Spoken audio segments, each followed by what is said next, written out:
হঠাৎ ঠিক করেই আমরা বেরিয়ে পড়লাম মায়াপুরের উদ্দেশ্যে। আগে যাওয়া হতো প্রায় 2-3 মাস অন্তর অন্তর, এখন আর সেটা যে কোনো কারণেই হয় না। তবে মাঝে মধ্যে যাওয়ার দরকার পড়ে অনেক কিছু কেনাকাটার জন্য। মাঝে একটু রেস্ট নিয়ে আবার বেরিয়ে পড়া হলো। আমাদের এখানের মন্দিরে সবসময় সব কিছু অ্যাভেলেবেল থাকে না, যেগুলো আমাদের পুজো দিতে দরকার পড়ে।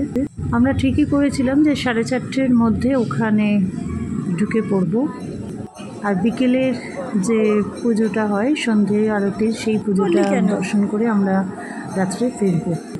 পুজো দেওয়া কমপ্লিট করে এবার যে যে জিনিসগুলো কেনার আছে সেগুলো কিনে নিলাম। আর সামনেই রবিবার নৃসিংহ চতুর্দশী, তার জন্য এত সুন্দর সাজিয়েছে এবং বড় যোগ্যভাবে সেই সব জায়গাগুলো খুব সুন্দর করে তৈরি করছে, মানে দেখার মতন। যারা আসতে পারলাম না ওই সময় নৃসিংহ চতুর্দশীর সময়, কিছু করার নেই, কোনো সময় এসে থাকার আবার চেষ্টা করব। এখানে এসে থাকতে গেলে কম করে 2-3 দিন না থাকলে কিছুই দেখা যায় না বা বোঝা যায় না। হঠাৎ এসে যারা প্রচুর এসছে তাদের কথা আলাদা, কিন্তু যারা নতুন আছে তাদের কম করে 2-3 দিন থাকতেই হয়।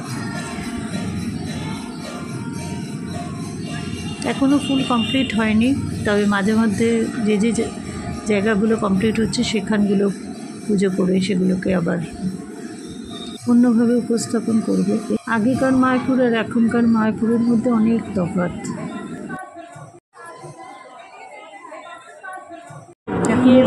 এসে কিছু খাওয়া দাওয়া করে আবার বেরিয়ে পড়বে, কারণ আজকে আর থাকার কোনো নাইট স্টে না করলে আর কী করে হবে, কিছু বোঝাই যায় না।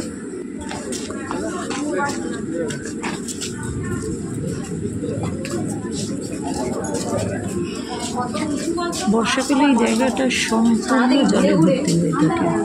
মাঝে মাঝে ইট দিয়ে দেওয়া হয়, সেখান দিয়ে যাতায়াত করা হয়।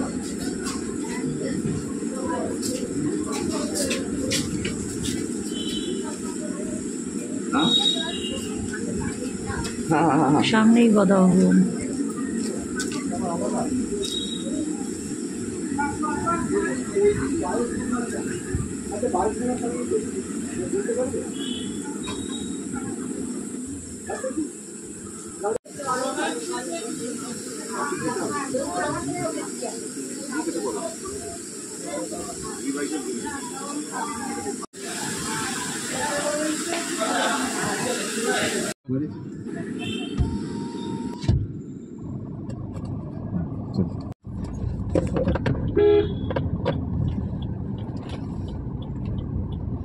এবার আবার বাড়ির উদ্দেশ্যে রওনা হলাম। আলো দেখতে পাচ্ছি।